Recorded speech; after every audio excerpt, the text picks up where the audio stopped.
Hi everyone, percentage ഒരു question എങ്ങനെ shortcut ചെയ്യാൻ നോക്കാം. A spent 30% of his monthly income on food and the 50% of the remaining in household activities. അപ്പോൾ 100ലെ 30% പോയാൽ remaining 70%, അതിൽ 50% എന്ന് പറഞ്ഞാൽ 35% ആണ്. അത് ഹൗസ് ഹോൾഡ് ആക്ടിവിറ്റീസിന് എടുത്തു. അപ്പോൾ റിമൈനിങ്ങിന് എത്രയുണ്ട്?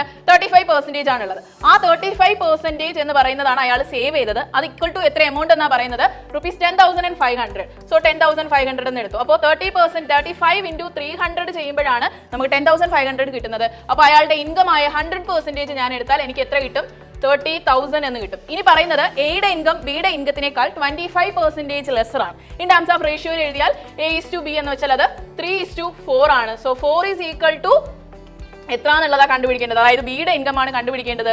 3 is equal to 30,000 ആണെങ്കിൽ A is equal to, അല്ല ഇനി ബിയുടെ ഇൻകം 4 is equal to 40,000 ആണ്. സോ ബിയുടെ ഇൻകം ഓപ്ഷൻ സി 40,000 ആണ്. ഇതുപോലുള്ള കൂടുതൽ ഷോർട്ട് കട്ട്സിന് വേണ്ടി നമ്മുടെ ചാനൽ സബ്സ്ക്രൈബ് ചെയ്യുക. Thank you.